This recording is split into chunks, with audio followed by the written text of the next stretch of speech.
And concurrent और डीसा की exam भी दी है इन्होंने, and she is a very active member in CA institute. तो अभी आज का सेशन में हमें स्नेहा दी गाइड करेगी कि जैसे आज आज अभी तो हमने आपने सबने देखा है कि हमने गोल्डन पर्स में बहुत कुछ सीखने को मिला। ऑर्गेनाइजिंग, कैसे अपन ऑर्गेनाइज करते हैं, कैसे हमें गुड मनी बैड मनी क्या होता है। काफी सारे सेशंस अभी तक आपने अटेंड किए हैं, तो आज स्नेहा दीदी हमें ये सिखाएगी कि हमें कार्ड्स कौन से टाइप के होते हैं। बिकॉज आजकल हमारा वर्ल्ड इतना डिजिटल हो गया है कि हमें हर चीज ऑनलाइन पेमेंट्स करना है, हर चीज। तो स्नेहा दी हमें गाइड करेगी कि हमें कार्ड्स कौन से यूज करने हैं, कार्ड्स कितने टाइप्स के होते हैं, और अगर कहीं कार्ड गुम जाए तो उसको कैसे मतलब कैसे उसको रिकवर कर सकते हैं, या कंप्लेंट फाइल, या आगे हम देखेंगे ये सब चीजें। तो जैसे डेबिट कार्ड होते हैं, क्रेडिट कार्ड होते हैं, टाइप्स ऑफ कार्ड्स, एंड उसकी डिटेल्स हमें स्नेहा दी देंगी। तो स्नेहा दी, over to you. Thank you Payal, thank you so much. I think जब तक लोग ज्वाइन कर रहे हैं हम लोग थोड़ा बेसिक बात कर लेते हैं आज। हाँ दी। People are still joining. Basically आज हमारा टॉपिक है illustrations of types of payments mode. अभी there are so many types of payment modes nowadays. आजकल बहुत सारे अलग अलग टाइप के पेमेंट मोड्स होते हैं जो हमें सीखना बहुत जरूरी है, क्योंकि फाइनेंस का एक बहुत महत्वपूर्ण हिस्सा है पेमेंट। अब पेमेंट इतना महत्वपूर्ण हिस्सा क्यों है ये मैं आपको आज समझाना चाहती हूँ। तो ये बेसिकली फाइल यदि हमारे सफिशिएंट हो गए हैं अटेंडेंस, तो मैं स्टार्ट करना चाहूंगी। यस दीदी। ओके, तो पहले तो हम ये समझ लेते हैं कि इसमें सिक्योरिटी और कॉन्फिडेंशियलिटी क्या होती है। अब जहाँ पे पेमेंट की बात आती है वहाँ पे सिक्योरिटी सबसे ज्यादा इम्पोर्टेंट रोल प्ले करता है। वो ऐसा क्यों? पेमेंट मीन्स क्या? पेमेंट मीन्स ये कि आपके अकाउंट से, जिसमें आपके पास पैसा है, बैलेंस है, उन अकाउंट में से आप पैसे को ट्रांसफर कर रहे हो। तो आप यदि ट्रांसफर कर रहे हो तो बहुत जरूरी है कि आप ये इंफॉर्मेशन अपने आप तक रखें। ये इंफॉर्मेशन आपके अपने आप तक सीमित रहने की आवश्यकता बहुत ज्यादा है, क्योंकि यदि ये लीक होता है तो इसका सीधा अर्थ ये होता है कि आपकी पेमेंट इंफॉर्मेशन किसी के पास जा रही है। इसलिए जब भी आप पेमेंट करते हो तो आपको सिक्योरिटी, आपकी सेफ्टी के लिए आपको सिक्योरिटी रखना बहुत ज्यादा अनिवार्य है कि आप सिक्योर ट्रांजैक्शन करें। जो पेमेंट ट्रांजैक्शन आप करने वाले हैं उसको सिक्योरिटी वे से करें। दूसरा इंपॉर्टेंट है कि इसमें आप कॉन्फिडेंशियलिटी रखिए। आप किसको कितना पैसा दे रहे हैं, आप किस मोड से ट्रांसफर कर रहे हैं, ये आपके अलावा किसी और को पता नहीं रहना चाहिए। इसमें कॉन्फिडेंशियलिटी रहनी चाहिए। तो पेमेंट समझने के पहले आपको ये दो टर्म समझना बहुत जरूरी है कि why security and why confidentiality. Security इसलिए क्योंकि यदि हम पेमेंट कर रहे हैं तो इसका मतलब है हम अपने बैंक का अकाउंट नंबर यूज कर रहे हैं, या जो भी मोड हम यूज कर रहे हैं उसमें हमारी डिटेल्स फीडेड है, उसमें हमारा अकाउंट नंबर फीडेड है, उसमें हमारे फर्दर डिटेल्स फीडेड है कि हम हमारा पर्टिकुलर कस्टमर आईडी क्या है, या हमारा यदि हम डेबिट कार्ड यूज कर रहे हैं तो उसमें हमारे डेबिट कार्ड का नंबर आया हुआ है, जिसके थ्रू लोग हमारे अकाउंट का मिसयूज कर सकते हैं। इसलिए हमें सिक्योरिटी मेंटेन करना बहुत जरूरी है पेमेंट करते समय। कॉन्फिडेंशियलिटी क्यों जरूरी है? क्योंकि हम क्या अमाउंट में ट्रांजैक्शन कर रहे हैं ये दूसरों को नहीं पता चलना चाहिए। अब ये क्यों नहीं पता चलना चाहिए ये समझना बहुत अनिवार्य है। आपका पैसा आप किस प्रकार से उपयोग कर रहे हैं या किसको दे रहे हैं, इस पर्टिकुलर चीज की जो इंफॉर्मेशन है वो आप ही तक सीमित रहनी चाहिए। ये किसी थर्ड पार्टी को नहीं पता चलना चाहिए कि आप कितना पैसा किसको ट्रांसफर करना चाहते हैं या किसको देना चाहते हैं। इसकी इंफॉर्मेशन सिर्फ आप ही तक सीमित रहनी चाहिए। फाइनेंस का ये एक सबसे बड़ा मैं बोलूंगी आपको कि सबसे बड़ी चीज है कि जो फाइनेंस यदि आप समझ रहे हो तो आपको ये चीज उसके साथ समझना बहुत जरूरी है कि फाइनेंसिंग टीम को आप सिक्योर रखें और कॉन्फिडेंशियलिटी रखें। वरना क्या होगा इसका मैं आपको एक एग्जांपल देना चाहती हूँ। अब जैसे आप लोग सब, ये भी कुछ लेडीज होगी जो ऑलरेडी पूरा फाइनेंस हैंडल कर रही होगी, वो शायद हमसे कुछ वैल्यू एडिशन के लिए यहाँ आए होंगे। कुछ लेडीज ऐसे होंगे जो इसको इनिशियल लेवल पे सीखने के लिए हमारे पास आए होंगे, ताकि उन्हें इंडिपेंडेंसी मिले। कुछ लेडीज ऐसी होगी जो थोड़ा बहुत हैंडल करती होगी, वो उसमें वैल्यू एडिशन चाहती होगी। ठीक है, हम यहाँ पे हर लेवल को ध्यान में रखते हुए अपने सेशंस ऑर्गेनाइज कर रहे हैं, उन्हें एक्सप्लेन करने की कोशिश करें, ताकि हर प्रकार का इंसान जो यहाँ पे जो भी हमें सुन रहा है, वो उससे बेस्ट बेनिफिट होके निकले। तो इसलिए हम आपको आज एक फाइनेंस का एक बहुत बड़ा हिस्सा समझाना चाहते हैं, वो है सिक्योरिटी और कॉन्फिडेंशियलिटी। उसके अनिवार्यता इतनी ज्यादा क्यों है? ठीक है, अब आप सोचे होंगे कि इतना क्यों इम्पोर्टेंट है कि ये चीज कॉन्फिडेंशियल होनी चाहिए। मार्केट में ऐसे बहुत लोग हैं जो इजी मनी बनाना चाहते हैं, मतलब मेहनत आपकी, आपने कमाया, आपके अकाउंट का कुछ डिटेल्स उनके पास आ गया और उन्होंने उसमें हैकिंग कर ली। ओके, हैकिंग करके उन्होंने आपके पैसों से बेसिकली खुद के पैसे बना लिए, या खुद के लिए कुछ पैसे ट्रांसफर कर लिए। इस तरीके की एक्टिविटी आप डे टू डे रूटीन में सुनते होंगे। उसका रीजन वही है कि आजकल जो थोड़ी सी हम बोल सकते हैं पीपल जिस तरीके के हो गए हैं, कि वो चाहते हैं कि यदि कुछ फ्रॉडिंग करना है तो उन्हें वो बहुत नॉर्मल लगता है कि चले हम फ्रॉड कर सकते हैं। इस तरीके की चीजें लोग आप ऐसे सुनते होंगे, या तो किसी के बिजनेस में एम्प्लॉय ने कुछ फ्रॉड कर लिया, कुछ कैश लेके भाग गया, या उसने कुछ जाली सिग्नेचर्स कर लिए और वो जाली सिग्नेचर्स के थ्रू चेक्स में पैसे विड्रॉ कर लिए या अपने अकाउंट में ट्रांसफर कर लिए। इस तरीके की चीजें आपने बहुत शायद आपके हस्बैंड से सुनी होगी, या न्यूज़पेपर्स में पढ़ी होगी, या यदि आपने खुद खुद आप यदि डे टू डे में काम करते हैं तो इन तरीके की चीजें आपको देखने के लिए मिली होगी। ठीक है, तो ये रीजन है कि फाइनेंस को कॉन्फिडेंशियलिटी का बहुत ज्यादा महत्व होता है, कि जहाँ फाइनेंस इन्वॉल्व है वहाँ पे सिक्योरिटी और कॉन्फिडेंशियलिटी की बहुत ज्यादा वैल्यू है, और स्पेशली जहाँ पे पेमेंट्स इन्वॉल्व है। पेमेंट्स के समय इसका महत्व और ज्यादा इसलिए बढ़ जाता है क्योंकि पेमेंट्स के टाइम पे आप अप्रूवल दे रहे हो, आप किसी को आप बैंक के को बेसिकली इजाजत दे रहे हैं कि आपके अकाउंट से इतना पैसा विड्रॉ किया जा सकता है, चाहे फिर वो मोड कुछ भी हो। ठीक है, आप क्या कर रहे हैं, आप एक माध्यम से अप्रूवल दे रहे हैं कि आपकी इजाजत से ये पैसा विड्रॉ किया जा रहा है। अब ये सोच के देखिए कि ये इंफॉर्मेशन यदि किसी गलत हाथों में लग गई, तो जिसको आपको पेमेंट नहीं भी देना है, वो इंसान यदि आपका पैसा विड्रॉ कर ले, तो आपको कितनी हानि पहुंचेगी, आपकी लक्ष्मी को कितनी हानि पहुंचेगी, आपके मिसयूज ऑफ फंड्स हो जाएगा। वही रीजन है कि जहाँ पेमेंट्स की बात आती है, it has to be secured and it has to be confidential. अब आप इसमें सोचेंगे कि इसको सिक्योर कैसे रखना है।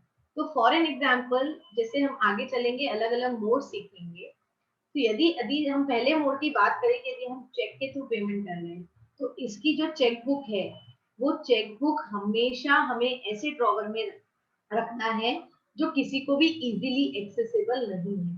ठीक है, हमें चेक बुक को ऐसे ड्रॉवर में रखना है जो सिर्फ हमें पता है कि ये ड्रॉवर हम ही एक्सेस करते हैं। वही हमें हमारे सारे कार्ड्स रखने हैं, वही हमें हमारे सारे चेक बुक्स रखने हैं। हमें जितनी आवश्यकता है, यदि हम कभी शॉपिंग के लिए जा रहे हैं या यदि हम कोई पेमेंट कर रहे हैं, तभी हम उन कार्ड्स को यूज करें, नहीं तो उन्हें एक व्यवस्थित जगह पे रखें जिसका एक्सेस सिर्फ हमें हो। अब कुछ जैसे किसी को आदत रहती है, कोई अपना वॉलेट ऐसे ही रख देते हैं जिसमें उनके कार्ड्स भी होते हैं, इंपॉर्टेंट कार्ड्स भी होते हैं। ओके, वो ऐसे तो क्या होता है कि ये सब चीजें हमें नहीं करनी है जहां हम पेमेंट मोड्स की बात करते हैं। पेमेंट मोड्स का हर इंस्ट्रूमेंट, चाहे फिर वो चेक हो या कार्ड्स हो या आपका नेट बैंकिंग के थ्रू हो या आपके मोबाइल के थ्रू, वो लॉक होना चाहिए। यदि वो फिजिकल मोड में है तो वो कवर्ड्स में लॉक होना चाहिए, यदि वो सॉफ्ट मोड में है तो वो प्रॉपर पासवर्ड्स के साथ लॉक होना चाहिए। That is the main essential thing जो हमें समझना बहुत ज्यादा जरूरी है यदि हम पेमेंट मोड्स को समझ रहे हो। तो एक बहुत इंपॉर्टेंट है कि वो एक सिक्योर मोड में होना चाहिए और वो कॉन्फिडेंशियल होना चाहिए। आप किसको कितना अमाउंट ट्रांसफर कर रहे हैं, ये आपके अलावा और जिसको मिलने वाला है उसके अलावा किसी और थर्ड पर्सन को नहीं पता होना चाहिए। अब जैसे आप अपना डे टू डे बिजनेस कर रहे हैं, ठीक है, आपके एम्प्लॉय को सब कुछ पता है कि आपको कितने का मतलब आपने कितने का माल खरीदा, किसको बेचा, क्या हुआ। पर आप ये जरूर इंश्योर करें कि जो पेमेंट मोड का ऑप्शन है वो आपके अप्रूवल के बिना एक्सेसिबल उस एम्प्लॉय को भी ना हो। या तो पेमेंट आप खुद करें, यदि आप पेमेंट अपने एम्प्लॉय से करवा भी रहे हो तो वो आपके अप्रूवल के बिना पेमेंट ना कर सके। ये एक पर्टिकुलर चेक आपको उसमें जरूर डालने की आवश्यकता है। ऐसा नहीं होना चाहिए कि कोई मेरे बिहाफ, मैं किसी को ब्लैंक चेक साइन करके दे दूं और वो अमाउंट भरे, मेरा एम्प्लॉय अमाउंट भरे। ये गलती हमें नहीं करनी है। हमेशा चेक को हमें खुद बनाना है और उसको पूरा कंप्लीट इन ऑल रिस्पेक्ट बनाना है। हमें अपने एम्प्लॉयज पे पेमेंट के लिए कभी भी विश्वास नहीं करना है। इसलिए जब पेमेंट की बात आती है तो हमें बहुत ज्यादा ध्यान देना है कि हम छोटी छोटी चीजों पे ध्यान रखें, क्योंकि उसकी इंफॉर्मेशन लीक हो सकती है, उसकी इंफॉर्मेशन चोरी की जा सकती है और वो अपने स्वार्थ के लिए यूज की जा सकती है। तो हमें इस तरीके से सिक्योर और कॉन्फिडेंशियल रखना है हमारे पेमेंट मोड्स को। Then we have what are the types of payments? Okay, so there are 3 types of payments mode. अब आज हम ये पूरे मोड्स कवर नहीं करने वाले हैं, इनमें से कुछ मोड को हम कवर करेंगे। इसको हमने इस सेशन को हमने 3 पार्ट्स में डिवाइड किया है। इनको पूरे पेमेंट मोड्स को हम आपको 3 पार्ट्स में समझाने वाले हैं। तो आज हमारा पहला सेशन है इनको समझने के लिए। The first mode is physical banking, one is mobile banking, one is net banking. Okay. अब physical banking यानी हम एक्चुअली बैंक में चले गए, that is a physical banking. Mobile banking यानी जो हमारे मोबाइल के थ्रू हो सकता है, that is a mobile banking.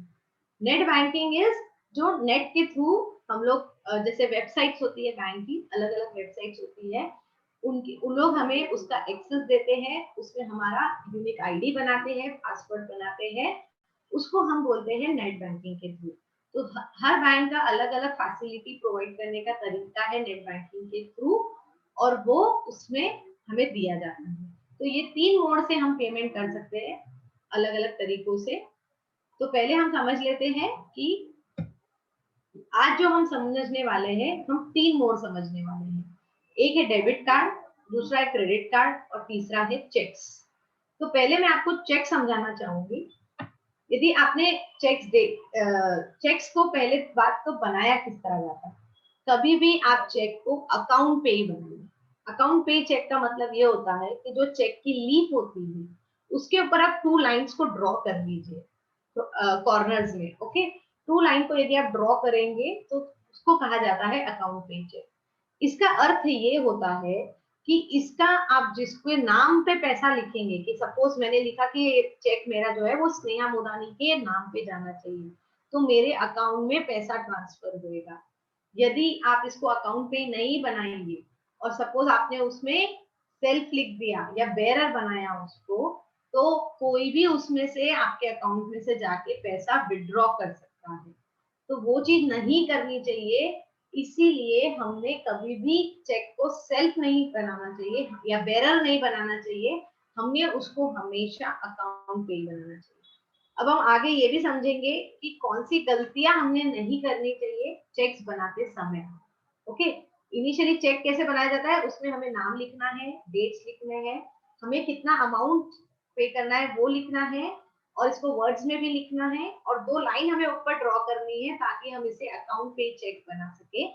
और हमारी साइन प्रॉपर होनी चाहिए। आजकल बैंक्स में क्या होता है, जब हम बैंक अकाउंट खोलते हैं वो हमारी साइन को स्कैन कर लेते हैं, ठीक है, और वो उनके सिस्टम में फ्रीज होती है। तो जब चेक क्लियरिंग के लिए जाते हैं बैंक्स में, तो वहां पे वो हमारी साइन, जो हमारी स्कैन की हुई साइन है उसको फिजिकली वेरीफाई करते हैं, तभी फिर बैंक उसको अप्रूवल देती है। इसलिए ये चीज ध्यान में रखें कि जो साइन आपने बैंक अकाउंट खोलते समय की है वही आप चेकबुक में भी करें, उसमें कोई वेरिएशन ना हो। ठीक है, आपकी चेक साइन जो आपके चेकबुक में है और जो आपके बैंक अकाउंट खोलते समय है वो दोनों सेम होनी चाहिए। ये चीज का आपको ध्यान रखना है चेक बनाते टाइम। फिर इसके बाद हम दो और दूसरे मोड जो सीखने वाले हैं वो है डेबिट कार्ड और क्रेडिट कार्ड। तो पहले हम ये समझ लेते हैं कि इन दोनों के बीच में डिफरेंस क्या होता है। What is the difference between debit card and credit card?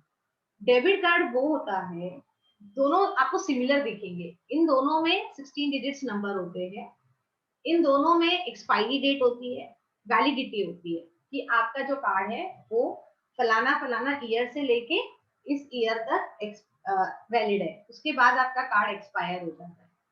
फिर इन दोनों में सीवीसीवी नंबर होता है, जो पीछे लिखा होता है कार्ड के, दैट इज सीवीवी नंबर। हमने हमारे कार्ड को हमेशा साइन करके रखना चाहिए, ठीक है। अभी इसमें क्या डिफरेंस होता है, डेबिट कार्ड वो होता है जैसे अब मेरा कोई अकाउंट है, उसमें 50,000 रुपए है, तो जब यदि मैं डेबिट कार्ड यूज कर रही हूँ तो मेरा लिमिट डेबिट कार्ड तक सीमित हो गया, मेरी लिमिट 50,000 तक सीमित होगी। जितना पैसा मेरे बैंक अकाउंट में है उतना ही मैं यूज कर सकती हूँ डेबिट कार्ड के थ्रू।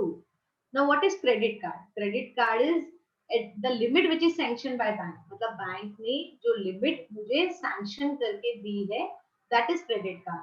क्रेडिट कार्ड की जो लिमिट सैंक्शन हुई है, सपोज वो मेरी हुई है 2 लाख रुपए, तो 2 लाख तक मैं उस कार्ड से पेमेंट कर सकती हूँ, ये होता है क्रेडिट कार्ड। बट जरूरी नहीं है कि मेरे बैंक अकाउंट में 2 लाख रुपए होने ही चाहिए। वो मुझे क्रेडिट में दे रहे हैं, उधारी में दे रहे हैं, जो मुझे कुछ 45 या 60 दिन बाद उनको रीपे करना है। तो that is the concept of credit card. Debit card is basically जितना मेरे अकाउंट में बैलेंस है उतना ही मैं उपयोग कर पाऊंगी, उससे ज्यादा पेमेंट का मैं उपयोग नहीं कर सकती। So basically debit carded it does not prompt the user to deposit the amount back. मतलब आपको वापस पैसा डिपॉजिट नहीं करना है, आपके अकाउंट में जितना पैसा था उसी को आपने यूज कर लिया गया है। इससे आप पेमेंट ज्यादा नहीं कर सकते, जितना आपके अकाउंट में बैलेंस रहेगा उतना ही कर सकेंगे। इससे आप कैश विड्रॉवल कर सकते हैं। Okay, it is as good as ATM card. Debit card is as equivalent to ATM card. इससे आप कैश को विड्रॉ कर सकते हैं। आप इसमें कैशबैक ऑफर्स कम होते हैं जब आप डेबिट कार्ड यूज करते हैं। तो जो ऑनलाइन शॉपिंग के समय या कुछ सिर्फ शॉपिंग नहीं, यदि हम ऑनलाइन इंश्योरेंस प्रीमियम पे कर रहे हैं, यदि हम कार्ड के थ्रू पेट्रोल भरा रहे हैं, इन सब खर्चों का यदि हम उपयोग कर रहे हैं कार्ड के थ्रू, तो वो डेबिट कार्ड में उसके जो ऑफर्स होते हैं, उसके जो बेनिफिट्स होते हैं वो कम होते हैं as compare to credit card. Credit card में ये सब ऑफर्स ज्यादा होते हैं। अब आप ये समझ लीजिए कि ऐसा क्यों, क्योंकि डेबिट कार्ड आपको जो इशू किया जाता है इसका एनुअल फी लिया जाता है बैंक से। ठीक है, बैंक आपसे एक एनुअल फी लेती है कि हमने आपको डेबिट कार्ड जो इशू किया है उसका एनुअल फी इतना इतना है जो आपके अकाउंट से डेबिट कर लिया जाता है। बट जब वो आपको क्रेडिट कार्ड इशू करती है तो उसमें वो दो नए मेजर क्लॉज होते हैं जो हमें समझने की बहुत ज्यादा आवश्यकता है। उसमें दो मेजर क्लॉज ये होते हैं, एक तो वो हमसे एनुअल फी लेते हैं, जैसे कुछ कुछ रहते हैं जो फ्री क्रेडिट कार्ड भी देते हैं, बट लगभग सभी बैंक्स आपको एनुअल फी चार्ज करेंगी। उसके अलावा यदि आपने गिवन टाइम पीरियड में, फॉर एन एग्जांपल मेरा क्रेडिट कार्ड का साइकिल है 15 से 15, जैसे 15 जुलाई से 15 अगस्त, अब 15 अगस्त आ गई तो मेरी क्रेडिट कार्ड की साइकिल खत्म हो गई।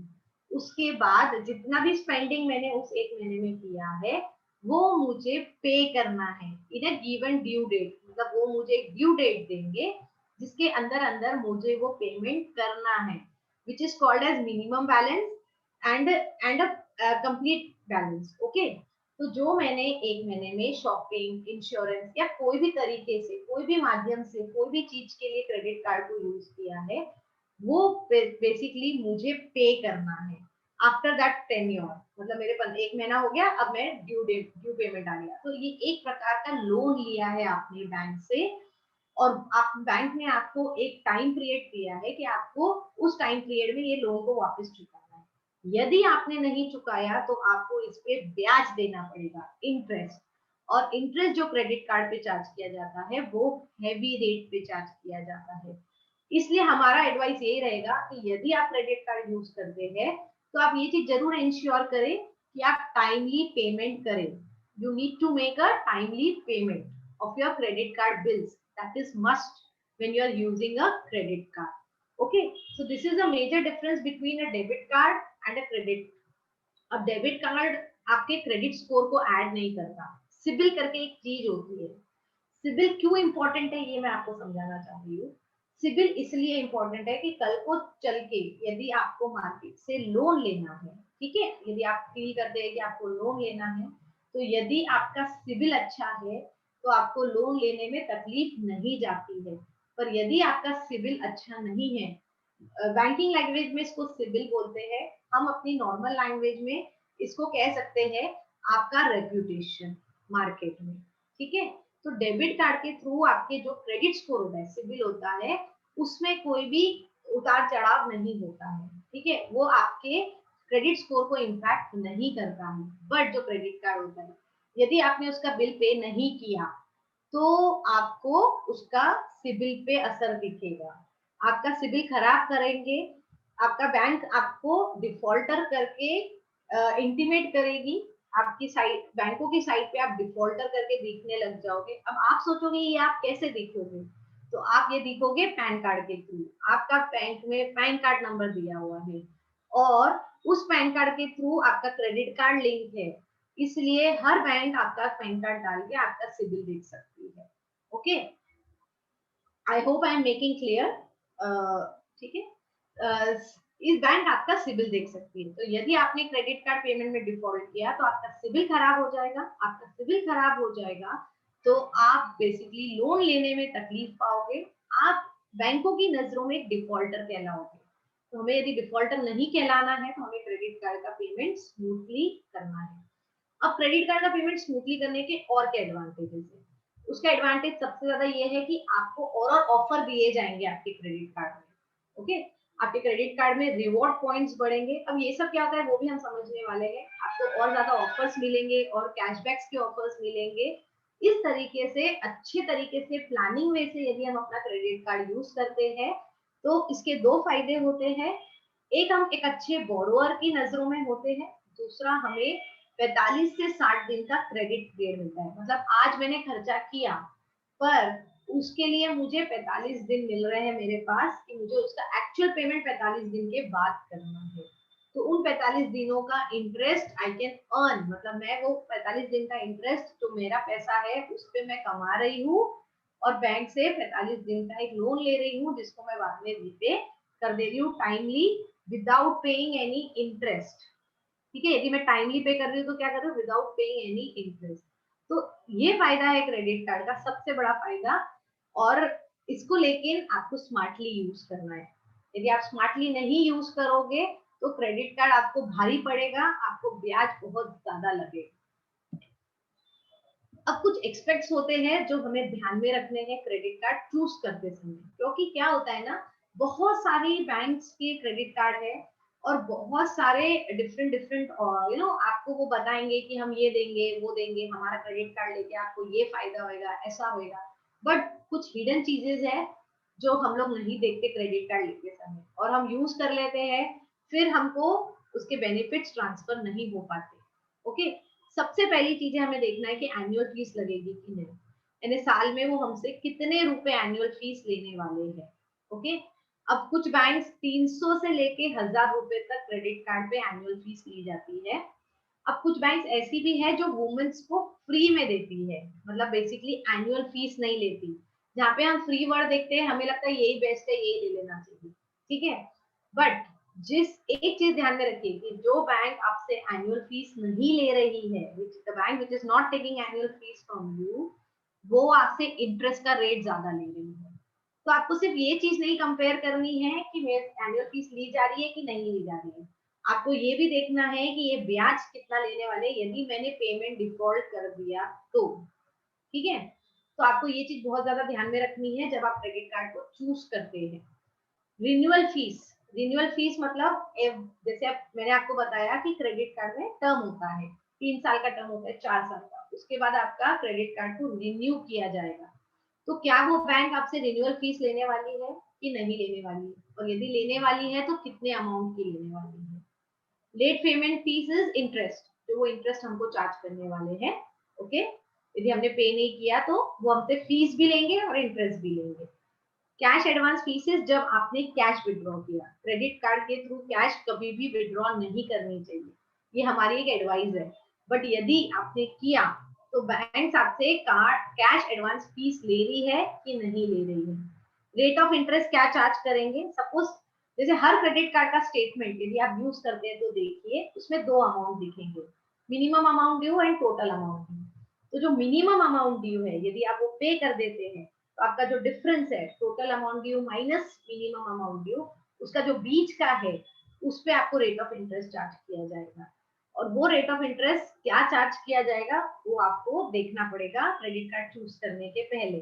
उस पे जीएसटी कितना लगाने वाले हैं, कैश विड्रॉवल चार्जेस है क्या, बैलेंस इंक्वायरी चार्जेस है क्या। मैंने बैलेंस इंक्वायरी की कि मेरे क्रेडिट कार्ड का क्या बैलेंस है, तो वो मुझे इंक्वायरी चार्जेस ले सकते हैं।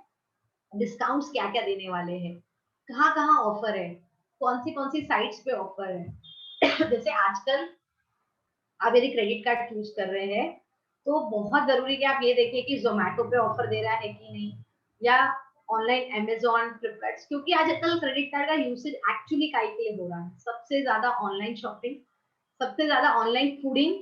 जो ऑनलाइन फूडिंग हम मंगा रहे हैं उसको हम क्रेडिट कार्ड के थ्रू पे करते हैं। तो हमें ये सब देखना पड़ेगा कि वो हमें काय पे डिस्काउंट दे रहे हैं, किसमें ऑफर दे रहे हैं बेसिकली। तो क्योंकि आप यदि एक ही बैंक पे रिलाई कर लेंगे और उन्हीं से क्रेडिट कार्ड ले लेंगे और ये सब चीजें नहीं देखेंगे तो आपको ये नहीं पता चलेगा कि कौन सी बैंक ज्यादा ऑफर दे रही है। Then you have cashback, instant cashback रहते हैं। जैसे आप मोबाइल खरीदो 1500 रुपए का इंस्टेंट कैशबैक मिलेगा यदि मैंने एचडीएफसी का क्रेडिट कार्ड यूज किया तो, बैंक ऑफ बड़ौदा का यूज किया तो और मुझे 2500 रुपए ऑफ मिलेंगे। इस तरीके के ऑफर्स होते हैं। तो कौन सी बैंक आपको कैशबैक दे रही है। फिर रिवॉर्ड पॉइंट्स होते हैं, जो हम शॉपिंग करते हैं उसमें वो पॉइंट्स में कन्वर्ट होती रहती है, that is a reward points.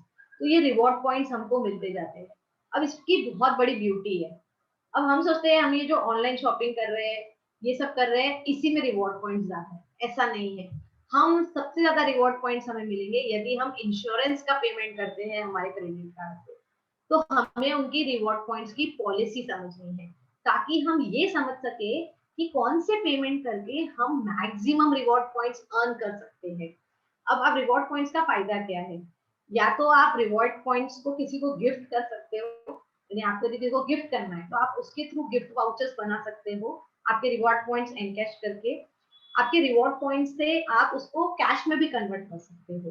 तो बेसिकली उतना कैश आपको बैंक दे देती है यदि आपने अपने रिवॉर्ड पॉइंट्स को कन्वर्ट कर लिया तो।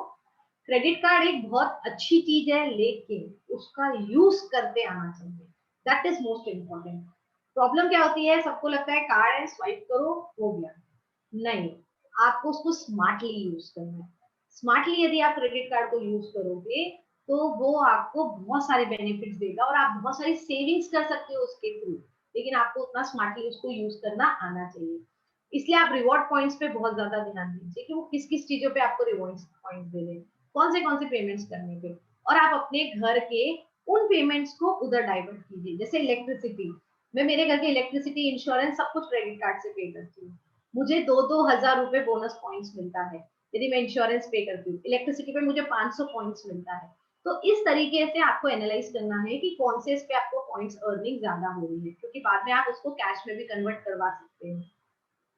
फिर आपको डुप्लीकेट स्टेटमेंट चार्जेस मिल रहे हैं कि लगाए जा रहे हैं कि नहीं लगाए जा रहे हैं, ये सब एक्सपेक्ट्स है जो हमें ध्यान में रखना है क्रेडिट कार्ड चूज करते समय।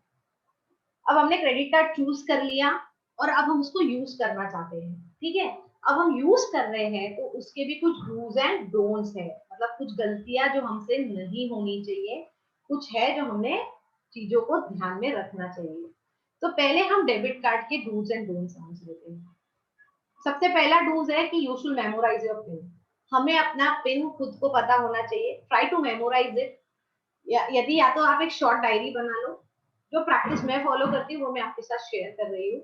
मैं अपने पिन्स कोई मोबाइल में नहीं लिखती हूँ, मेरे पास एक बहुत छोटी सी डायरी है जो इजीली मेरे कहीं पे भी मैं कैरी भी कर सकती हूँ और वो किसी को दिखती भी नहीं है, इजीली मेरे वॉलेट में ही डल जाती है। उसमें मैं मेरे पिन्स लिखती हूँ। This is what practice I follow for my pins. Okay, क्योंकि हम ह्यूमन लोग हैं, हम कितनी चीजें याद रखेंगे, राइट। आज हमारे पास डेबिट कार्ड है, नेट बैंकिंग है, आजकल इतनी चीजें हैं जो हम ऑनलाइन कर रहे हैं, हमारे एप्स जो हम लॉक करते हैं उसके पासवर्ड्स हमें याद रखने पड़ते हैं, मोबाइल का पासवर्ड। फिर हम लोग जैसे और जगह भी एक्टिव है तो उसमें भी हमारे रजिस्ट्रेशन होते हैं, ईमेल आईडीज होते हैं जिनके पासवर्ड हमें याद करने होते हैं। तो वो छोटी सी डायरी में मैं अपने सारे पासवर्ड लिख के रखती हूँ, ठीक है। So you should, if you cannot memorize your pin, make a habit that you write it in a very small place where it is a handy for you and where you thing which you can hide somewhere which is important part of you. Like ladies का purse is the most important part for them, which they don't allow to enter. मतलब किसी को use करने नहीं देते जल्दी से, किसी को टच करने नहीं देते. वो एक ऐसी चीज होती है कि वो हमारा सेंसिटिविटी होती है, हम जनरली किसी को पास ऑन नहीं करते. इसलिए I save it in my purse because nobody is allowed to touch my purse. तो ऐसी कोई भी चीज आप बेसिकली फॉलो कर सकते हो आपकी प्रैक्टिस के.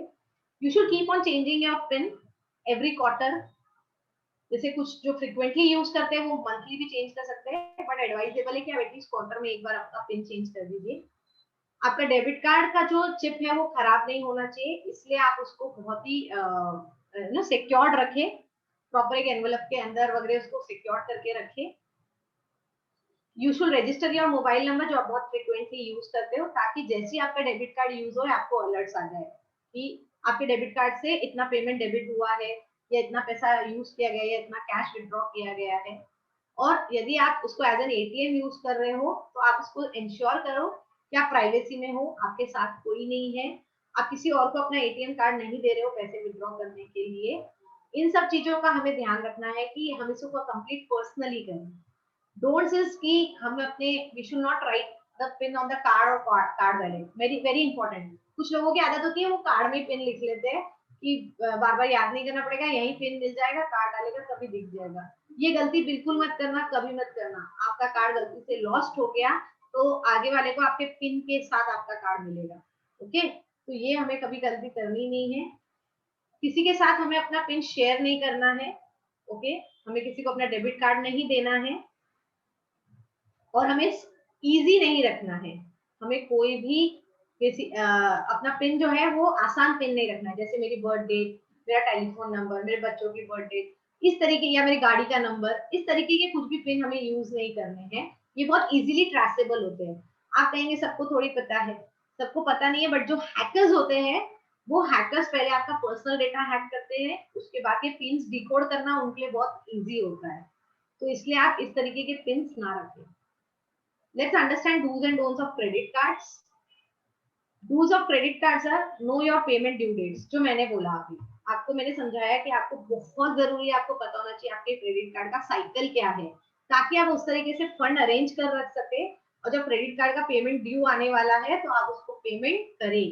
लेट पेमेंट ना करें, क्योंकि आपको बहुत सारा ब्याज लगेगा जो अननेसेसरी एक्सपेंडिचर है हमारे शेड्यूल्स में. Check your statements every month. हमें अपने स्टेटमेंट हर महीने चेक करने हैं. we have to check our statements. Know when you need to pay to use credit cards interest free. हमें क्रेडिट कार्ड का पेमेंट हमेशा इंटरेस्ट फ्री करना है, ये हमारा गोल रहना चाहिए. उसका मैक्सिमम यूज करके उसको इंटरेस्ट फ्री पेमेंट कर दीजिए. Keep your accounts open and in good standing. जो मैंने बोला, आपका सिबिल अच्छा रखने के लिए आपको हमेशा अपना क्रेडिट कार्ड का पेमेंट रेगुलरली करना चाहिए. Use credit card reward programs to your advantage. This is must. इसका जब आपको पहली बार जब क्रेडिट कार्ड आता है ना, एक लेटर आता है बैंक से, उस बैंक में के लेटर में बेसिकली वो सब चीजें मेंशन करते हैं कि आपको काय काय पे रिवॉर्ड पॉइंट्स मिलेंगे. वो ये भी मेंशन करते हैं कि आपको जो रिवॉर्ड पॉइंट्स मिलेंगे वो आप कैसे कैसे एनकैश कर सकते हैं, कहाँ कहाँ यूज किया जा सकता है उनको. तो आप जो अपना फर्स्ट लेटर होता है क्रेडिट कार्ड का, जब आप उसको यूज करेंगे तो उसको रीड कीजिए. क्या होता है ना, लोग वो लेटर को रीड नहीं करते, उसको साइड में रख देते हैं. पर नहीं, आपके क्रेडिट कार्ड में जितनी भी फैसिलिटीज है उस लेटर में अच्छे से लिखी हुई होती है. उसमें आपके कस्टमर केयर का नंबर भी होता है. यदि आपको कोई प्रॉब्लम आई तो उसका ये भी रहता है कि आपको कहाँ पे मेल करना है, आप क्या कर सकते हैं. वो बेसिकली पूरी इंफॉर्मेशन प्रोवाइड करता है. तो वो लेटर को हमेशा संभाल के भी रखिएगा, और वो लेटर को आप पढ़िएगा before using the credit card, तो वो आपको ज्यादा बेनिफिट्स देगा. एलिमिनेट क्रेडिट कार्ड डेब्ट before you apply for loan. यदि आपने कोई लोन अप्लाई किया है और आपका कोई क्रेडिट कार्ड का पेमेंट बाकी है तो आप उसको रीपे कर दीजिए, ताकि आपका जो सिबिल है वो अच्छा दिखे और आपको लोन लेने में तकलीफ ना जाए. अब कुछ क्रेडिट कार्ड के डोंट्स पढ़ते हैं. Avoid cash advances. Credit card cash advances means you are borrowing against your available credit line. Avoid cash advances मतलब आपको क्रेडिट कार्ड से कैश विड्रॉ किया है आपने, और यदि आप कैश विड्रॉ कर रहे हैं क्रेडिट कार्ड से, इसका मतलब ये होता है कि जो आपको बोरोइंग कैपेसिटी दी है। दैट मीन्स सब जो मैंने इनिशियली बोला था कि आपको 2 लाख रुपए का क्रेडिट लिमिट दिया है, तो वो 2 लाख की लिमिट के ऊपर मैंने कैश विड्रॉ किया है। तो ये एक प्रकार का लोन मैंने एडिशनल लोन बैंक से लिया है। तो अब जहां मैं लोन लूंगी वहां पे मुझे ब्याज लगेगा, राइट? तो ब्याज नहीं लगना चाहिए, और इसका जो ब्याज का रेट ऑफ इंटरेस्ट होता है वो हाई होता है। हमें फाइनेंसिंग का ये जो हमने जिम्मा उठाया है, जो हम चाहते हैं कि हम सबको लिटरेट करें, उसमें सबसे महत्वपूर्ण चीज आपको यही सीखनी है। आपको ये सीखना है मैं कितना ब्याज दे रही हूँ और मुझे कितना ब्याज मिल रहा है।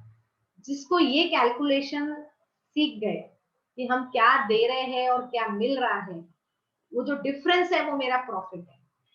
जो मैं दे रही हूँ और जो मैं ले रही हूँ, ये जो डिफरेंस है ये मेरा प्रॉफिट है।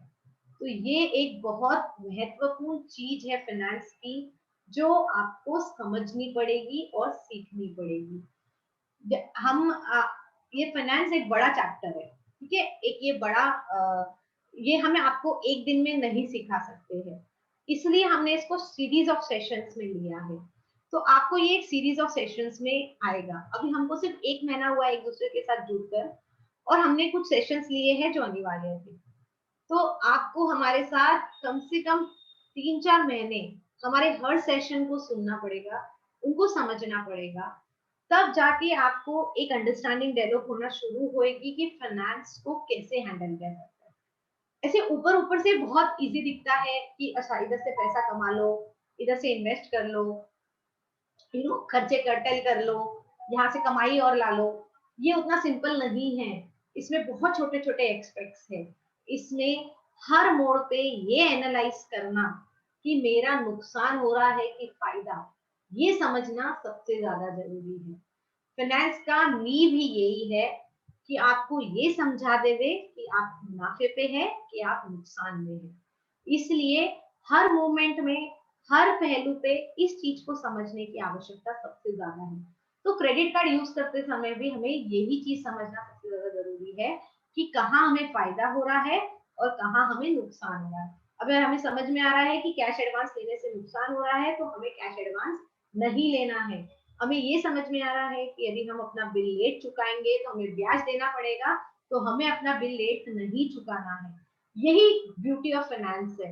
यदि आप ये समझ लेते हैं तो आप समझ लीजिए कि आपको काफी हद तक फाइनेंस समझ रहा है, फायदा और नुकसान।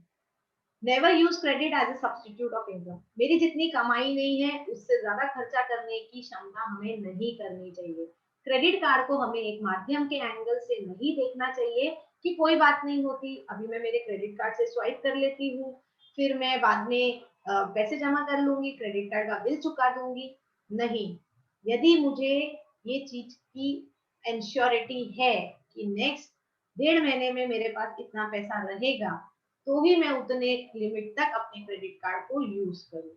ना कि मेरे कुछ ऐसे खर्चे जो नहीं करने चाहिए, या उस क्रेडिट कार्ड का बिल मैं नहीं चुका सकती हूँ फिर भी मैं उसको पे कर रही हूँ। नहीं, वैसा एंगल से हमको क्रेडिट कार्ड को यूज नहीं करना है। Don't miss a payment by more than 30 days.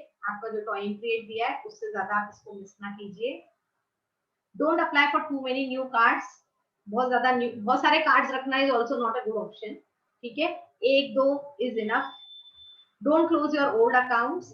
यदि आपने कोई ओल्ड अकाउंट्स रखे हैं जिनके मतलब जिनके बेसिस पे आपको कार्ड्स मिले हैं, तो वो अकाउंट क्लोज ना करें। अब क्योंकि मैं चार्टर्ड अकाउंटेंट हूँ और एक तकलीफ जो हमें मुझे पता है कि क्रेडिट कार्ड यूज करने पे होती है, वो इस स्लाइड पे मैंने नहीं डाली है, बट मैं आपके साथ शेयर करना चाहती हूँ। अब आप में से कितने के हस्बैंड बिजनेसमैन है, कितने के नहीं है, I really don't know that. But एक एडवाइस जो एज अ चार्टर्ड अकाउंटेंट मैं हमारे क्लाइंट को भी देती हूँ, वो मैं आपको देना चाहती हूँ। क्रेडिट कार्ड आप उतने ही एक्सटेंड तक यूज कीजिए जितना आपकी इनकम टैक्स के रिटर्न में आपकी पक्के की कमाई है। प्लीज इस चीज को बहुत महत्वपूर्णता से समझिए। ये एक बहुत इंपॉर्टेंट फैक्टर है by using the credit card, जो आपको पेपर में लिखा हुआ नहीं मिलेगा, कहीं पे भी लिखा हुआ नहीं मिलेगा। ये आपको एक सीए की एडवाइस है कि आप क्रेडिट कार्ड को उसी क्षमता तक यूज कीजिए जितना आपके इनकम टैक्स के रिटर्न में पक्के में जा रहा है, उतना ही आप क्रेडिट कार्ड को यूज कीजिए, उससे ज्यादा यूज नहीं करें, क्योंकि आपके क्रेडिट कार्ड की जो आप स्पेंडिंग करते हैं उसकी लिस्ट बैंक के थ्रू आपके इनकम टैक्स डिपार्टमेंट में जाती है। यहाँ पे मैं मेरी रिटर्न दिखाती हूँ कि मेरे रिटर्न में 50,000 की कमाई है, मैं 2 लाख का क्रेडिट कार्ड यूज करती हूँ, तो आपको इनकम टैक्स का नोटिस आज नहीं तो कल आना ही है, क्योंकि सब आपके पैन कार्ड के भरोसे लिंक किया हुआ है। तो एज ए सीए मैं आपको एक सजेशन देना चाहती हूँ कि आप क्रेडिट कार्ड को उसी क्षमता तक यूज कीजिए जितना आपका इनकम टैक्स का रिटर्न जाता है। यदि आप अपना इनकम टैक्स का रिटर्न खुद डालते हैं तो बहुत ही अच्छी बात है, आपको ये इन्फॉर्मेशन होगी। यदि आप खुद नहीं डालते हैं तो आप अपने हस्बैंड से पूछिए, उनसे समझिए कि आप किस क्षमता तक क्रेडिट कार्ड को यूज कर सकते हैं। ये एक मेरी एडवाइस है आप सबके लिए, क्योंकि हम आपको इसका उपयोग समझा रहे हैं तो इसका उपयोग कहाँ तक होना चाहिए वो भी समझाना हमारी जिम्मेदारी है। Now we have dos and don'ts of cheques. Cheque आजकल बहुत कम यूज होता है, क्योंकि it's more of net banking के थ्रू ट्रांजेक्शन ज्यादा होते हैं इवन बिजनेसेस में, बट स्टिल हमें पता होना चाहिए कि चेक को किस तरीके से यूज करना है और कहाँ पे यूज नहीं करना है। तो पहले अभी आपको मैंने ये तो बता दिया था कि चेक किस तरीके से बनाया जाता है, ठीक है। अब मैं आपको ये बता रही हूँ कि उसमें क्या डूज रखने हैं और क्या don'ts. Make sure that there are no corrections, मतलब आप उसमें काटापीटी नहीं कर सकते चेक्स में, ठीक है। ये चीज का आप ध्यान रखिए, नहीं तो चेक्स रिजेक्ट हो जाएंगे। आप डिस्ट्रॉय कर चेक को, यदि खराब हो गया है तो उसको कंप्लीटली फाड़ के फेंक दीजिए, ऐसा नहीं कि थोड़ा बहुत आप रखें। Ensure that no check is removed from your checkbook without your knowledge। यानी यदि कोई भी एक भी चेक गायब है तो आपको पता होना चाहिए कि ये चेक क्यों गायब किया गया है। कुछ मिसिंग है तो आप इमीडिएटली बैंक में रिपोर्ट कर दीजिए, कोई चेक जो आपको पता नहीं है और मिसिंग है। आप इंश्योर करें चेक इशू करने के पहले कि आपके बैंक अकाउंट में सफिशिएंट बैलेंस होना चाहिए। ये क्यों? क्योंकि यदि आप ये चीज नहीं देखेंगे तो चेक बाउंस होगा और बैंक आपसे चेक बाउंसिंग चार्जेस लेगी, इधर आपका नुकसान हो जाएगा।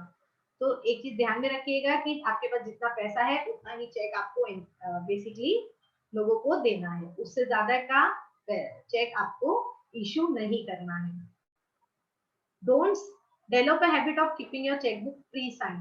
पहले से चेकबुक को कभी भी साइन करके रखना नहीं, ये एक बहुत गलत आदत है, इससे सबसे ज्यादा फ्रॉड हो सकते हैं। कोई आपकी चेकबुक में से एक लीफ लेगा, उसको बेरर बनाएगा, जाएगा आपके अकाउंट से पैसा विड्रॉ करके आ जाएगा। तो आप ये गलती कभी ना करें कि चेकबुक को पहले से साइन करके रखें, जब चेक लग रहा है उसी समय उसको साइन करें। Do not use a laser printer, erasable pen और पेंसिल, ठीक है। जब चेक को प्रिंट किया जाता है तो लेजर प्रिंटर यूज ना करें, ओके। आप पेन और पेंसिल ना यूज करें जो इरेजेबल हो, मतलब मिटा सकते हो, क्योंकि आपने जो चेक बनाया ऑब्वियसली फिर वो मिटा के कोई भी अपना नाम लिख लेगा, इसीलिए। Sign a blank cheque, offer one as a payment. Blank cheque कभी नहीं देंगे किसी को साइन करके, ये सबसे बड़ी गलती हो जाएगी हमारे लेवल पे। फोल्ड और स्टेपल नहीं करेंगे चेक को, ठीक है, उससे उसकी लिखाई में मतलब मार्क्स हो जाते हैं। Do not leave space before the numerical amount. जो हम पैसा लिखते हैं, रुपीज लिखते हैं, उसके सामने स्पेस कभी नहीं छोड़े ताकि कोई उसमें नया डिजिट्स ऐड ना कर सके, ठीक है। उसका ये रीजन है कि डिजिट्स कोई ऐड नहीं करना चाहिए, ओके। अब ये सब घूम जाए तो क्या, what if it is lost, okay. Debit card यदि लॉस्ट है तो आप इमीडिएटली अपनी बैंक में, ओके, इन्फॉर्म करें। You should immediately inform your bank कि आपका डेबिट कार्ड लॉस्ट हो गया है, वो ब्लॉक कर देंगे उसको। जो भी कोई अनऑथराइज एक्सेस करने की उसको कोशिश करेगा वो नहीं कर पाएगा, ओके। आपका जो यदि कोई अकाउंट में लिंक है आपका डेबिट कार्ड, जो भी ऐप से या जो भी मोबाइल डिवाइस आप यूज कर रहे हैं उसमें यदि लिंक है तो इमीडिएटली आप उससे लॉग आउट कर लीजिए। जैसे होता है ना कि हम जैसे स्विगी विगी जूम जोमेटो ये भी यूज करते हैं, तो इनमें हम अपने डेबिट कार्ड की डिटेल्स डाल के रखते हैं, ओके। तो इमीडिएटली इन सब से भी लॉग आउट कर लीजिए ताकि जो भी किसने भी आपका डेबिट कार्ड उठाया होगा तो वो उसको यूज नहीं कर पाएगा, ओके। कोई भी अनऑथराइज चेंजेस नहीं हो पाएंगे उसमें, आपको लीगली प्रोटेक्टेड रहेगा। यदि और आपको कोई मेजर लॉस नहीं हो पाएगा, क्योंकि डेबिट कार्ड का मतलब क्या है, जितना आपके बैंक अकाउंट में पैसा है उतना विड्रॉ किया जा सकता है। इसलिए डेबिट कार्ड जैसे ही लॉस हो रहा है, इसका मतलब हमारे बैंक अकाउंट से पैसा निकल सकता है। तो इमीडिएट एक्शन लेना बहुत ज्यादा जरूरी है यदि डेबिट कार्ड घूम गया है तो। अब क्रेडिट कार्ड घूम गया तो क्या करना है, we should call our credit card issuer, मतलब जिसके थ्रू हमने, जो भी बैंक के थ्रू हमने इशू कराया है, we should get all the information scrap, मतलब हमें सारी इंफॉर्मेशन को उनसे हाइड करवा लेना है। बैंक्स कर सकते हैं, उनके पास सॉफ्टवेयर होता है, वो उसके थ्रू फटाफट उसको ट्रैप कर देते हैं। You should keep a record कि कोई क्रेडिट कार्ड को यूज तो नहीं कर रहा है आपके, आपको ये बैंक के साथ चेक करते रहना चाहिए। You should check your credit card statements कि किसी ने यूज तो नहीं किया आपका क्रेडिट कार्ड। ओके, आपको उसका इंश्योरेंस कवरेज देखना बहुत जरूरी है। अभी क्या होता है, जो क्रेडिट कार्ड आते हैं ना, वो इंश्योर्ड होते हैं। दो टाइप के क्रेडिट कार्ड आते हैं, एक नॉन इंश्योर्ड, एक इंश्योर्ड। हमने हमेशा इंश्योर्ड क्रेडिट कार्ड लेना चाहिए, भले ही उसके लिए हमें 25-30 रुपए इंश्योरेंस के या 50 रुपए इंश्योरेंस के ज्यादा देना पड़े। क्यों? यदि गलती से हमारा क्रेडिट कार्ड लॉस हो गया, तो जो इंश्योरेंस कंपनी है, यदि किसी ने उस दौरान, मतलब जिस तारीख से मेरा क्रेडिट कार्ड लॉस हुआ है, ठीक है, और जब से वो बंद हुआ है, उस दौरान बंद होने तक यदि किसी ने मेरे क्रेडिट कार्ड से कोई पेमेंट कर लिया, तो वो इंश्योरेंस कंपनी मुझे वो पेमेंट वापस देगी। आई होप ये समझा होगा आपको कि जब मेरा क्रेडिट कार्ड लॉस हो गया और मेरा कंप्लेन करके जो प्रोसेस हुआ, उतनी देर में यदि किसी ने मेरे क्रेडिट कार्ड को यूज कर लिया, ओके, या किसी ने मेरे क्रेडिट कार्ड को फ्रॉड तरीके से यूज कर लिया, हैक कर लिया मेरे क्रेडिट कार्ड नंबर को और उसको यूज कर लिया, तो ये जो इंश्योरेंस कंपनी है, ये इस पे मैं क्लेम डाल सकती हूँ और वो क्लेम के बदले में वो मुझे पैसे देंगे। तो बेसिकली उस क्रेडिट कार्ड से हुए नुकसान की भरपाई हो पाएगी मेरे लिए। इसीलिए बहुत ज्यादा इम्पोर्टेंट है कि आप क्रेडिट कार्ड का इंश्योरेंस कवरेज देखें। क्रेडिट कार्ड को एक्सेप्ट करने के पहले उसका इंश्योरेंस कवरेज देखें। Then we have cheque. यदि चेक घूम जाए तो आप इमीडिएटली बैंक में या तो लेटर लिखे या फोन करें या फिजिकली जाए और उस बैंक को स्टॉप पेमेंट करवा दें।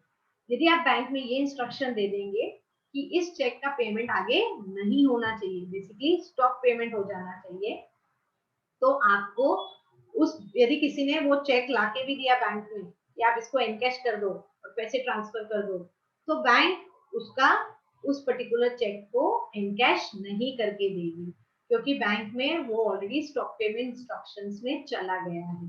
तो इस तरीके से चेक के थ्रू कोई फ्रॉड पेमेंट यदि आपके अकाउंट से निकालने की कोशिश करी भी जा रही है, तो वो वहीं रोक दी जाएगी, उसमें आगे बेसिकली फ्रॉड पेमेंट्स नहीं होंगे।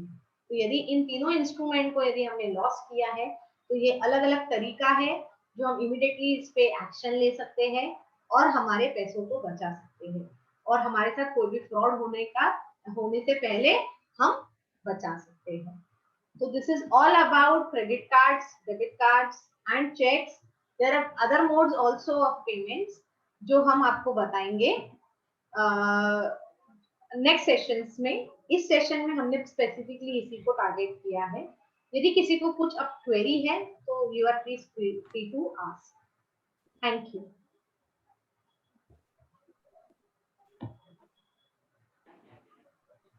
इससे या हमारे प्रीवियस कोई भी सेशन से आपको कुछ हमें इनपुट्स देने हैं, कुछ भी आपको लगता है कि आप पूछना चाहते हैं आइदर चैट के थ्रू और व्हाटएवर, तो आप पूछ सकते हैं।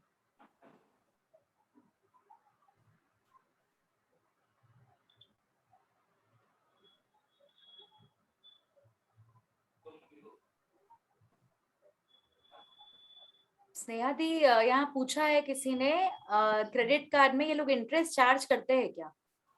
यस, वो क्रेडिट कार्ड में इंटरेस्ट चार्ज करते हैं यदि आप लेट पेमेंट करते हैं। जैसे मैंने समझाया था कि मेरा टर्म है 15 जुलाई से 15 अगस्त। इस दौरान मैंने जो भी शॉपिंग की या जो भी उसका प्रूफ पेमेंट किया, वो बेसिकली क्या होगा कि वो ड्यू हो गया, मतलब 15 दिन के बाद उसका पेमेंट ड्यू हो गया, तो उसकी तारीख है कि 30 अगस्त तक मुझे पे करना है। जो 15 अगस्त तक बिलिंग हुई है उसको मुझे 30 अगस्त तक पे करना है। यदि मैंने 30 अगस्त तक पे नहीं किया, तो 30 अगस्त के बाद वो मुझे ब्याज लगाना चालू करेंगे, बेसिकली इंटरेस्ट लगाना चालू करेंगे। Okay, and which is better to use, debit card or credit card?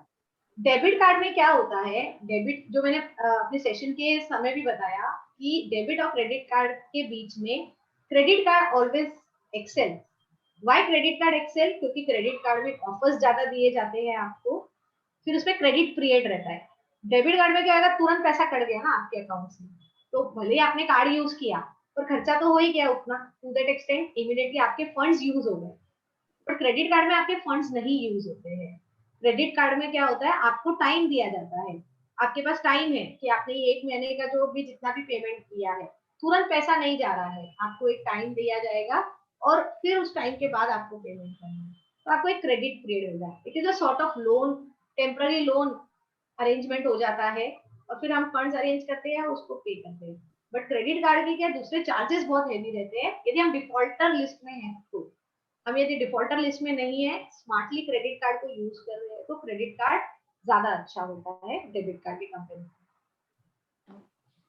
एक क्वेश्चन है, चेक बाउंस होने का मतलब क्या होता है?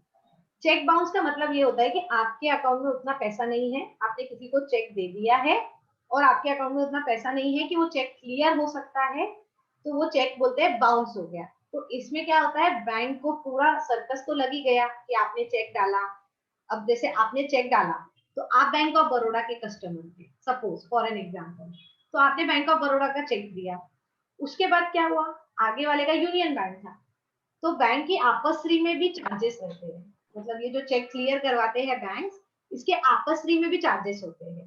तो बैंक ऑफ बड़ौदा ने यूनियन बैंक से तो फीस ले ली चेक क्लियर करवाने की, तो उनको तो नुकसान हो जाएगा यदि आपके इसमें फंड्स क्लियर है भी नहीं और तो भी आप चेक डलवा रहे, तो वो आपसे चार्जेस लेंगे, इसको बोलते हैं चेक बाउंस। तो चेक बाउंस चार्जेस जो आपसे लिया जाएगा वो आपके लिए एक प्रकार का नुकसान हो जाएगा। तो आप चेक तभी इशू कीजिए जब आपको चेक आपके फंड्स में पैसा है तब। एक क्वेश्चन है दी, what is an excellent CIBIL score? इसमें कोई ऐसा नहीं है कि ये जैसे एक्चुअली सिविल स्कोर्स तो 10 तक होते हैं, मतलब 1 to 10। ओके, इसमें ऑब्वियसली 10 इज द हाईएस्ट, तो वो बेस्ट होता है। बट ऐसा नहीं है, इसमें क्या होता है आजकल ग्रेडिंग होती है, बैंक ग्रेड करते हैं, ये एक बहुत बड़ा टॉपिक है CIBIL. When we chartered talks about it, तो ये एक बहुत बड़ा टॉपिक होता है कि इसका सिविल क्या है। तो इसमें सिर्फ एक फैक्टर नहीं है कि मुझे नंबर्स मिलेंगे, इसमें मुझे ग्रेड्स मिलते हैं, इसमें मुझे रेटिंग्स मिलती है। ये सिबिल अच्छा तभी होता है यदि हम कोई भी बैंक के लोन्स वगैरह को डिफॉल्ट ना करें, तो ही मेरा सिबिल एक्सीलेंट होता है। यदि मैंने कुछ भी डिफॉल्ट किया तो मेरा सिबिल थोड़ा गड़बड़ हुआ कि फिर वो लोन लेने में तकलीफ चालू हो जाती है। तो ऐसी कोई डेफिनेशन नहीं कि एक्सीलेंट सिबिल क्या है। सिबिल बहुत चीजों पर डिपेंड करता है, मेरी इनकम कितनी है, मैंने कभी डिफॉल्ट किया कि नहीं किया, यदि मैंने किसी से लोन लिया तो कितने पे लिया, कौन से रेट ऑफ इंटरेस्ट। तो सिविल एक बहुत बड़ा चैप्टर है जो मैं आपको एक दो लाइन में नहीं समझा सकती हूँ, वो अपने आप में एक बहुत बड़ा सेशन है। Agreed. Agreed. The एक question है, is there any charges levied when you transfer money through net banking? It is not mandatory, it depends. कोई बैंक लेती है, कोई बैंक नहीं लेती है, कोई बैंक लिमिट्स कर देती है कि इतना ही आपका लिमिट रहेगा कि आप इतने ही इस पे ट्रांसफर कर सकते हो, उसके ऊपर यदि आपने ट्रांसफर किया तो चार्जेस लगेंगे। इस तरीके की चीजें रहती है, तो ये डिपेंड करता है बैंक की पॉलिसी क्या है। तो जब हम नेट बैंकिंग समझेंगे तो उसमें हम ये सब चीजें कवर करने वाले हैं कि आपको क्या देखना चाहिए और क्या नहीं नेट बैंकिंग फैसिलिटी यूज करने के पहले। Okay. One more question. When you write pay, जैसे चेक पे आप लिखते हैं तो उसके बाद भी 2 लाइंस बनाना होता है क्या? 2 लाइंस आपको कॉर्नर में बनानी है, ठीक अकाउंट पे है, ही? हाँ. अकाउंट पे। 2 लाइंस का मतलब ही यही होता है कि इसको आपने अकाउंट पे कर दिया है, तो उसमें लिखे चाहे नहीं लिखे, but 2 lines itself indicates it is an account pay check. Are there any charges on cash deposit? Yes, nowadays it is there, but आप मतलब अभी वो बहुत बड़े लेवल पे है, उसका अमाउंट जो है 2 CR 3 CR पे है, तो दैट इज मतलब ओके, उतना मतलब अभी हमें तो नहीं लगने वाला है जब तक हम उतने बड़े बड़े ट्रांजेक्शन नहीं करेंगे। 50,000 से ऊपर यदि आप कैश डिपॉजिट कर रहे हो तो आपको पैन कार्ड नंबर देना जरूरी है, ये एक रिक्वायरमेंट है बैंक की, वरना आप 50,000 के कैश डिपॉजिट नहीं कर सकते। Any more questions? अब सबको एक है कि हम ये सेशंस की रिकॉर्डिंग कब शेयर करने वाले हैं सबके। तो हम पूरी कोशिश कर रहे हैं कि एक महीने में हमारे जितने भी सेशंस हुए हैं, एक्चुअली हमारा जो यूट्यूब चैनल हम ऑर्गेनाइज कर रहे हैं उसमें थोड़ी सी हमें दिक्कत जा रही है, जो हम चाहते हैं कि जल्द से जल्द हो ही जाएगा। हम पूरी कोशिश कर रहे हैं कि कमिंग वीक में हम आपके साथ अपना यूट्यूब चैनल शेयर करें। उसमें आज तक के हमारे जितने भी सेशन हुए हैं वो पूरे अपलोड रहेंगे, but for certain period of time हम आपको उसमें बता देंगे ग्रुप में कि ये वाला सेशन अपलोड हुआ है और ये कितने टेन्योर के लिए हुआ है या कितने पीरियड के लिए हुआ है। मैं चाहूंगी जो भी हमें बाद में ज्वाइन किए हैं या जिन्होंने हमें पहले से ज्वाइन किया है या व्हाटएवर, मैं चाहती हूँ कि आप प्लीज ये सेशंस को शुरुआत से वापस देखें, क्योंकि मैं आपको बार बार बस यही बोलना चाहूंगी, फाइनेंस फील्ड इतना आसान नहीं होता है कि आप सिर्फ हमें सुन लेंगे और समझ लेंगे। इसको आपको आपके दिनचर्या में लाना होगा। इसका सबसे बेसिक है मुनाफा नुकसान, इसको आप समझने की कोशिश कीजिए हर पहलू से, तो आप धीरे धीरे आपका फाइनेंसिंग पे कंट्रोल ला सकेंगे। और एक बार आप अपने पर्सनल फाइनेंसिंग पे कंट्रोल ला सकेंगे तो आप धीरे धीरे अपने हस्बैंड्स को भी हेल्प कर सकते हैं कि आप उनके बिजनेस के फाइनेंसिंग पे कंट्रोल ला सके।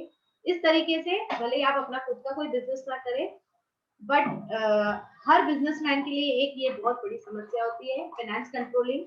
और यदि घर का आदमी इसको हैंडल करने के लायक बन जाए तो इससे अच्छी बात और कुछ नहीं है। क्रेडिट कार्ड में गोल्ड और प्लेटिनियम जो होता है वो हमारे यूसेज के ऊपर होता है। यदि हम क्रेडिट कार्ड बहुत ज्यादा यूज करते हैं और हम उसके प्रॉम्प्ट पेमेंट भी करते हैं तो हम उनके प्लैटिनम कैटेगरी में आ जाते हैं। तो आप सिल्वर, गोल्ड, प्लैटिनम ऐसे अलग अलग लेवल देखेंगे क्रेडिट कार्ड का। ये लिमिट्स पे भी निर्भर करता है कि मेरी लिमिट्स कितनी है। यदि मेरी लिमिट ज्यादा है तो मैं प्लैटिनम कस्टमर बन जाती हूँ, और यदि मेरी लिमिट कम है तो मैं गोल्ड कस्टमर बनती हूँ। तो इसमें कोई ऐसी स्पेसिफिक डेफिनेशन नहीं है कि इसको गोल्ड बोलेंगे या इसको प्लैटिनम बोलेंगे। इसके दो चार फैक्टर्स है। तो ये बैंक की पॉलिसी के ऊपर डिपेंड करता है कि वो आपको कब गोल्ड कस्टमर बनाएंगे और कब प्लैटिनम बनाएंगे। आप जिस भी बैंक का क्रेडिट कार्ड यूज करते हैं आप उनसे पूछिए कि आपके गोल्ड कस्टमर और प्लैटिनम कस्टमर का डिफरेंस क्या है, उसके ऑफर्स का फर्क क्या है, या आपका ब्याज का फर्क, उसमें ब्याज में भी फर्क होता है। हाँ, जो आप पेमेंट नहीं करते हैं तो आपका जो इंटरेस्ट रेट होता है उन दोनों में भी फर्क होता है, गोल्ड और प्लैटिनम में। तो आप ये अपने बैंक से समझिए और फिर आप डिसाइड कर सकते हैं कि आपको गोल्ड कस्टमर रहना है कि प्लैटिनम रहना है।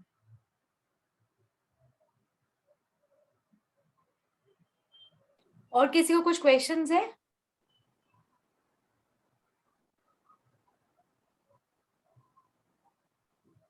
ओके, स्लाइड्स और सेशंस हम आपके साथ शेयर कर सकते हैं, हमें उसमें कोई दिक्कत नहीं है।